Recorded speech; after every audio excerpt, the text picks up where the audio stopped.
Brent looked about. He was on the hunt. 3 girls had disappeared lately. People said they were with a man that no one knew. That didn't help. He found footprints outside of town. Some were the girls, but others, well, they weren't human. That he was sure. He stopped as he found a man standing in the fields, hunched over. Brent was about to call to him when he saw something move on the back of the man's head. A second face. The mouth snapped and chewed on something until it stopped. Seeing Brent, the figure raced towards the warrior at full speed. He readied his axe for battle. Welcome to Mythical Phylogeny Adventures. I'm your guide, Jason. Today we are looking at the Kishi, a two-faced monster that preys on people. Let's take a look at this truly sinister beast.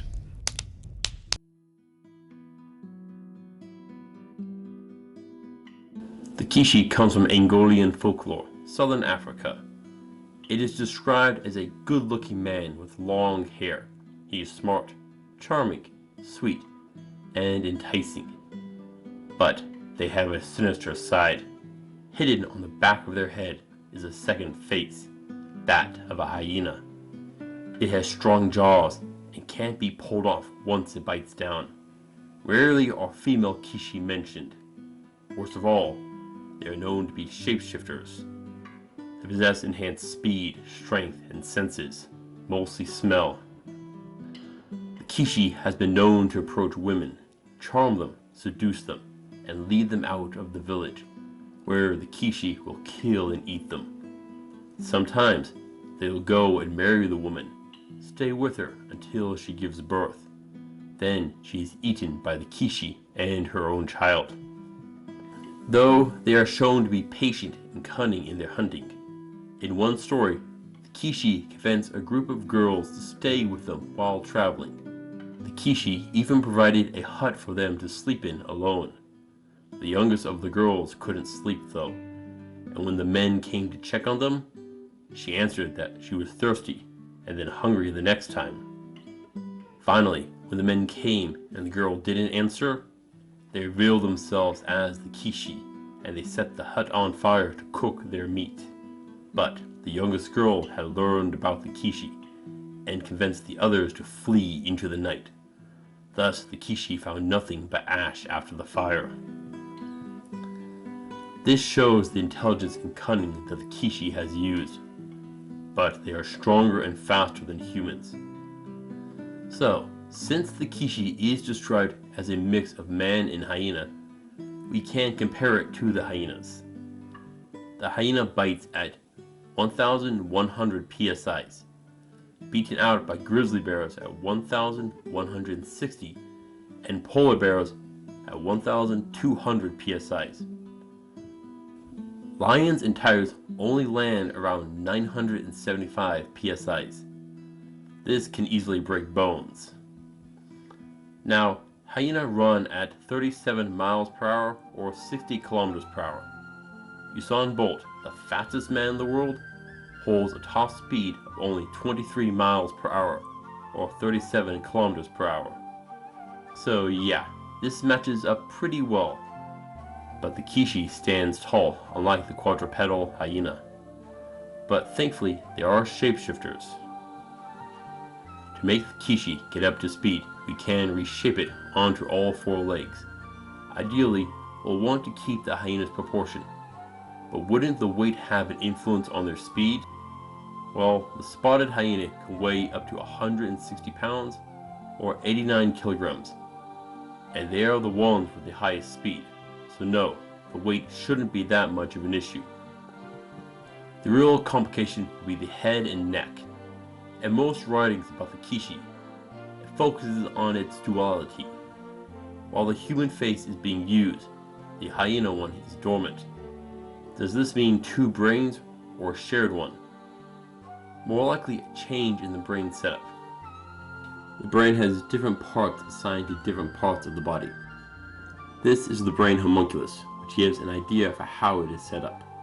Normally, the face section is fairly large, but with 2 faces, we'll need to spread it out more and minimize other parts.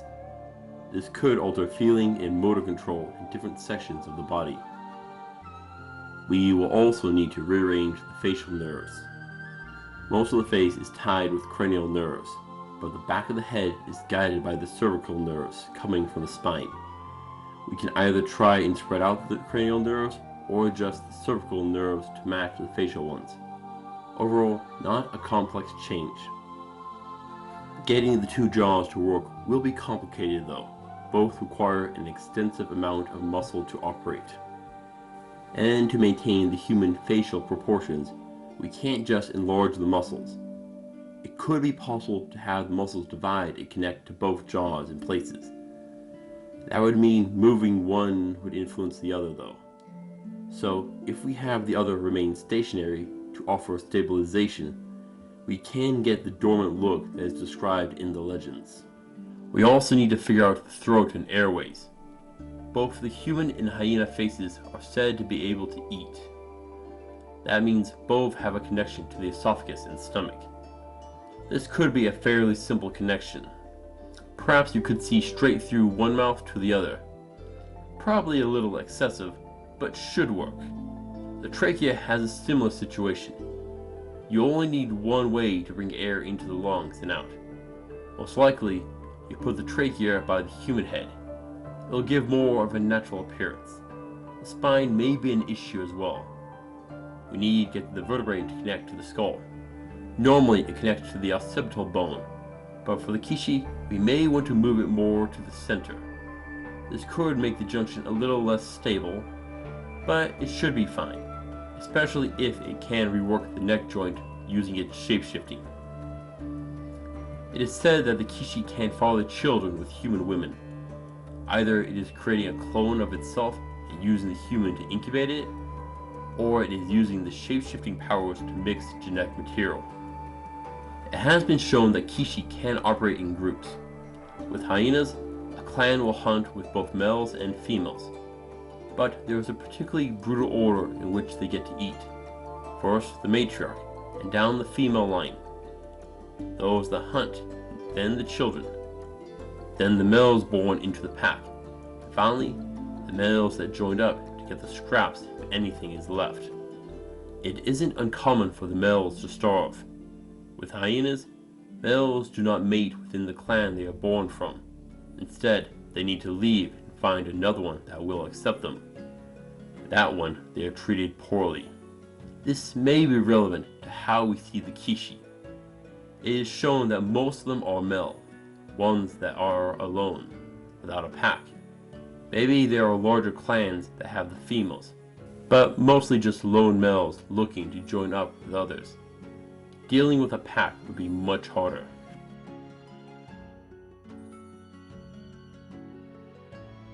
So, how do we combat the Kishi?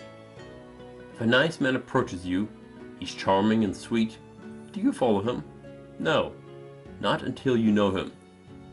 Even then, the Kishi will be careful, but remember, he hides the hyena face with long hair. Check the back of his head. Is there a second face? Yes? Well then you found one. Be careful. It's said that they are charming. It is possible that this ability is magical in origins, and you might need to use protective spells preemptively. The story lists a few weaknesses of the Kishi. They are susceptible to magical attacks, particularly fire. Yet any mortal weapon can harm them. Offensively, you can run the gambit. Bring it all out. While the head is well-documented weakness, the heart is still a target. But on the defense, there are issues. The hyena jaw will be a problem if they bite you. You won't be able to get them off once they bite down. They can break bones when they bite too. Chainmail and gambeson won't stop that sort of force. No, you need plate armor here. His claws can leave deep cuts in your skin, but with human dexterity, they'll find the openings in your armor. Use a shield to keep them at distance. Be careful. They are smart and may bring weapons of their own. That means you're fighting something with the same abilities as you and more. Not a good match. Ideally, fighting with a bow and arrow would be the safest. It will let you attack and then disappear. Or try to. It has a strong sense of smell. That means hiding will be difficult. Try to conceal your smell. Bathe without soap. Cover yourself in natural materials like mud and leaves.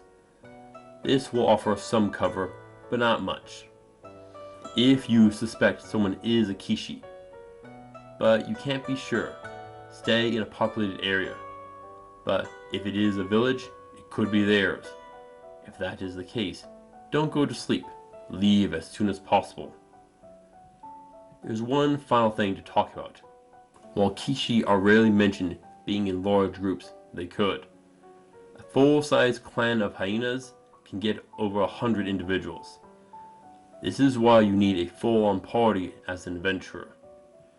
If you get caught by a full pack, well, you made a mistake, and good luck.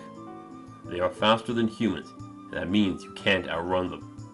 Get to a place where they can't use their numbers against you. Potentially, there might be a way out. If they are like hyenas, their social network is complex and rigid. The males won't eat until the females and children do first. So, if you need to stay near certain members, stay by the males. It is only slightly safer.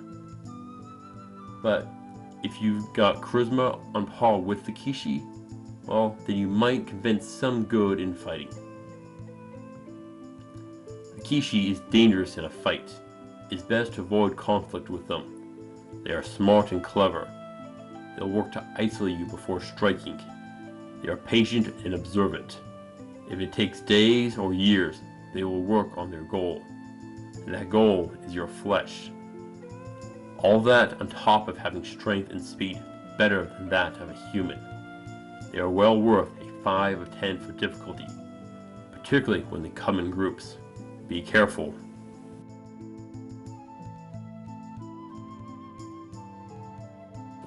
What do you get from the Kishi when slain? You can get leather from their hide. The meat from the bones may be a little fatty, like more predators. Probably not that good.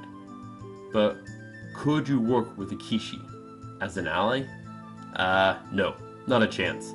They are tricksters, clever and cunning.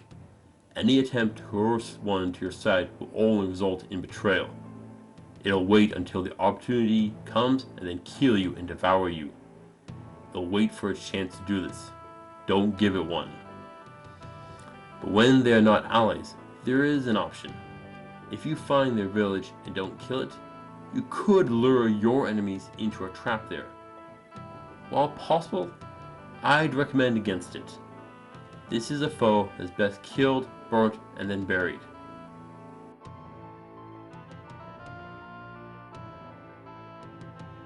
Brent braced himself from the speed of his foe, so fast and strong. He was no match for it. That was fine. Brent knew how to fight. His foe charged at him as he lowered himself. With a swing of his axe, he forced the Kishi to step back at the same moment. He capitalized on the opening and buried the axe in the back of the Kishi's head. It slumped over dead. Brent looked about, found the torn remnants of several dresses and bones. The girls he was looking for were gone. He looked through their belongings to bring proof of their passing, some form of comfort for their families, and encouragement for his payment. Shouldering his axe, he started back towards town. The Kishi is a foe that has cunning to match its speed and power.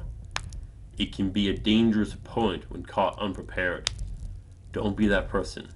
Be observant and careful with those you meet. Thank you for watching, adventurers. Please return next week, where we are looking at Cerberus's brother, Orthros. Until then, I'll see you on the roads.